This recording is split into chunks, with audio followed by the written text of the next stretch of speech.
We're back. Check that out.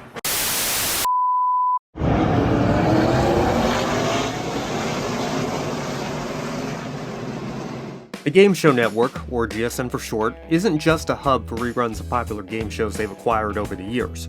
It's also a channel that, by my count, has produced over 150 original programs in its 32-year history. While some of those programs have been questionable, others became massive hits for the network and helped produce some all-time classic game show moments. And while GSN's prize budget rarely exceeds $10,000 to $15,000 today, back in the 2000s and early 2010s, they weren't afraid to offer big bucks to their contestants. So today, I want to take a look at what I consider to be my top 10 favorite GSN originals in the network's history. Before we get into the list, let me put a couple of disclaimers out there. First off, I was born in 1999. And by the time I had my earliest memories of the channel, they had already made their first transition from Game Show Network to GSN, the network for games. So if the older generation of Game Show fans thinks I've missed any hidden gems from the late 90s, forgive me. But much of that footage isn't readily available today for me to look back on. And second, to borrow a phrase from Sean Chandler, my list isn't the right list. It's just my list. I may leave off one of your personal favorites, and I apologize if I do, but I would love to see your top 10 in the comments. So with that, let's jump into it. Number 10, Family Trade. What? That's what he said. I know, that's what he said. Who wants to go first on this? That is blasphemous. That is blasphemous. How dare you? How dare you say such a thing? That is insanity. Alright, let me explain. As I said years ago on this channel, and as I still stand by today, Family Trade was not a bad show in my opinion. It just happened to air on a network that was a very bad fit. Family Trade aired on GSN in 2013 towards the back end of the era where the network was attempting to cash in on the reality TV craze. Pawn Stars was at the height of its popularity, and GSN saw an opportunity to pick up the Lionsgate production for their own channel.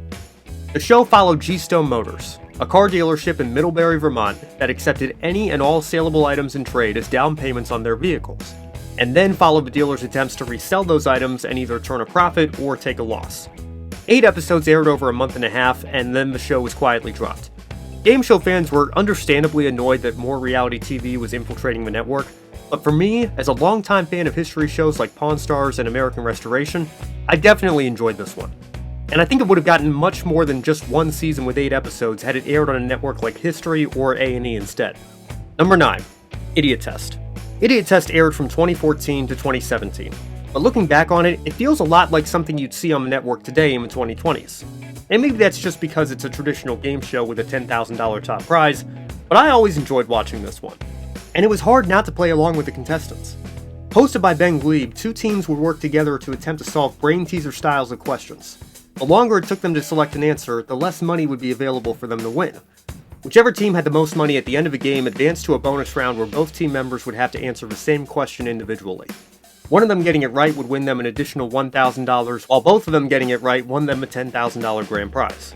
All told, the show lasted for 4 seasons, 2 of which were 40 episodes and 2 of which were 65 episodes, and even got a second life on Netflix for a little while in 2018. Number 8, Catch-22. A mix of blackjack and trivia here and a play on the term Catch-22, Catch-22 aired for 4 seasons in its original run from 2008 to 2011.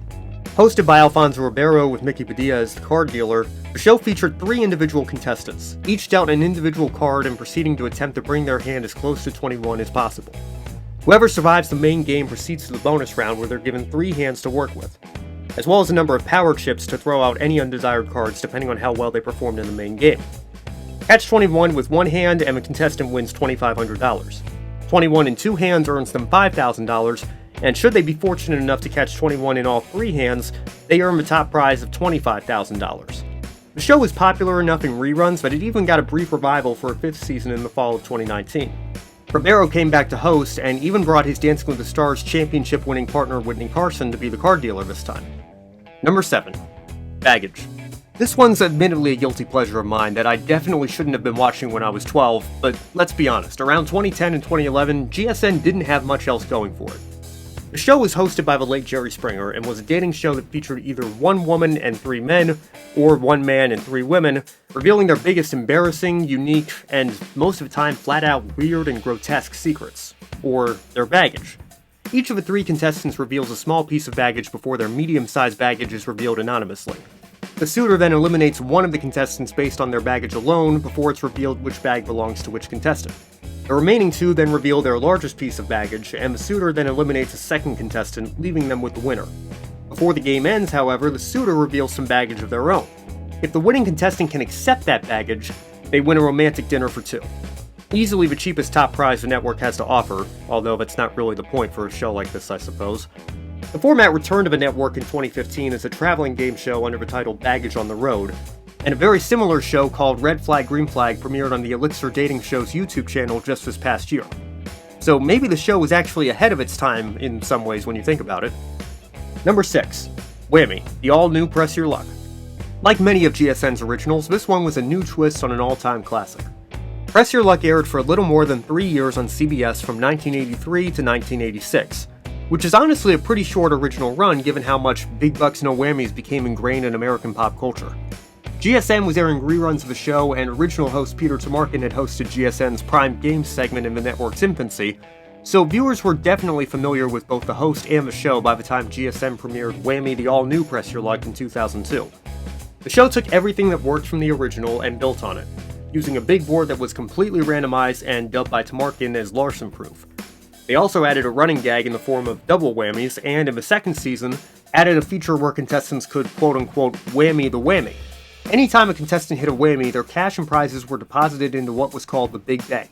And landing on the Big Bank square on the big board gave contestants the opportunity to answer one question for everything in the Big Bank to be added to their total, which could completely turn everything upside down if it happened late enough in the game.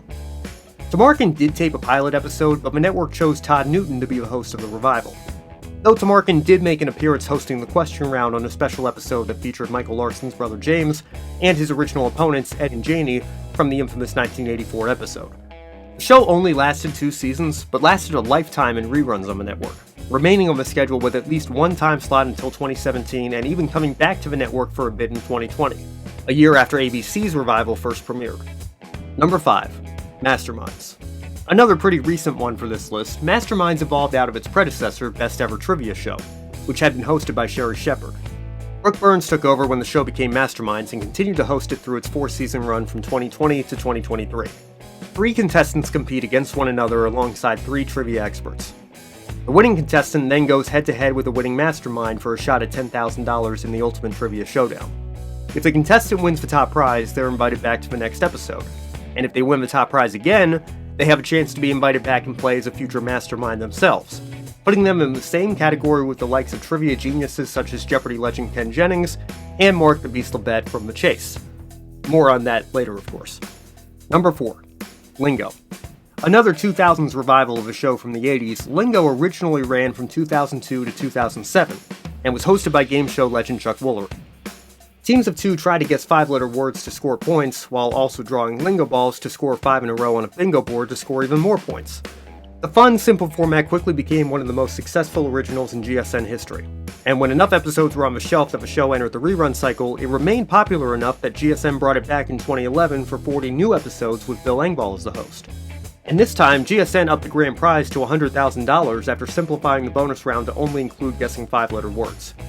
Like others on this list, Lingo was ahead of its time, as the Wordle craze took off at the beginning of 2022, which led to Lingo itself getting a revival on CBS in 2023. If you want to learn more about the Engvall version of Lingo and why I think it's underrated, check out this video I uploaded in 2021. Number 3. The American Bible Challenge. Ratings-wise, this was GSN's most successful original ever, and it's not particularly close. And it came at a time where the network desperately needed a big hit. Hosted by Jeff Foxworthy of Are You Smarter Than a 5th Grader fame, Bible Challenge was a 9-episode season-long tournament between teams of 3 contestants that tested how well they knew the Bible. The teams all played for a charity of their choice, with the third-place team getting $2,500, the runner-ups $5,000, and the winners $20,000 and a spot in the semifinals. The winning teams from 2 sets of 3 episodes played each other in 2 semifinal matches, and a tiebreaker occurred between the 2 runners-up from the semifinals to determine the 3rd spot in the grand finale, where the top prize was increased to $100,000. And that's a cumulative amount, meaning that the championship-winning team could bring home as much as $140,000 for their charity. With a guaranteed 6-figure payout, plus a big-name host such as Foxworthy, there's no doubt it was one of GSN's most expensive originals ever. But it was justified in the ratings. An astonishing 1.73 million viewers watched the Season 1 premiere, and many of them came back for more as the second season also debuted to over 1 million viewers. At the time, the only GSN program that had ever broken the million-viewer threshold was the documentary Big Bucks: The Press Your Luck Scandal from 2003. Bible Challenge wrapped its third season in 2014 and then quietly disappeared from the network, though the series is available to watch on demand through Pluto TV. There's also a study book and a board game based on the show, making it one of the rare GSN originals to get a decent merchandise release. Number 2. America Says. Yeah, you can say what you will about this being a Family Feud knockoff, but America Says was a huge hit for GSN, and by at least one metric could also be considered one of their most successful originals ever. Hosted by John Michael Higgins, America Says saw teams of 4 contestants work together to find out how America filled in the blank. To help them with this, the first letter of each word in each response was revealed before they began guessing what those responses might be.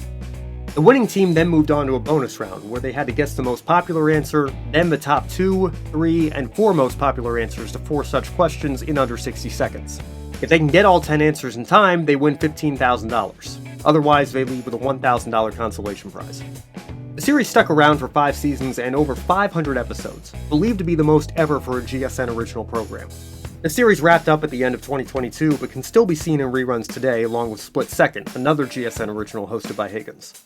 Hey, it's Ben from the future editing this video, and wouldn't you know, as soon as I finished recording the script for this, GSN announced that America Says is actually coming back. So stay tuned for new episodes coming in April, and John Michael Higgins is going to be back as well. I can't wait for that. And finally, number 1, The Chase.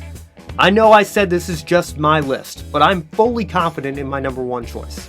The Chase was based on the wildly successful ITV format in the UK, and when Fox passed on picking up the series following the 2 pilot episodes it ordered, GSN took it upon themselves to bring the format to the US. Brooke Burns hosted the show, while Mark Labette was brought in from the UK to be this version's sole chaser. After taping the first season, they were so confident in the show's potential that they ordered a second season before the first season even premiered. And in total, The Chase lasted 4 seasons and just a bit over 50 episodes before getting a spot where it belongs, on primetime network television when ABC revived it in 2021. I don't want to be too repetitive here, so instead of going through all the details, I'll simply point you to this video I uploaded on the 10-year anniversary of its 2013 premiere. Check it out for a complete history of The Chase in America. So there you have it, 10 of my personal favorites, and in my biased but humble opinion, the best original programs ever broadcast on the Game Show Network. Let me know if you agree, disagree, think I missed any, or think I included ones that shouldn't rank this high. I'll admit, I've got a feeling I'll catch some grief for putting Family Trade in here, but again, it's just my list. Until next time, I'm Ben Schneider. Thanks for watching.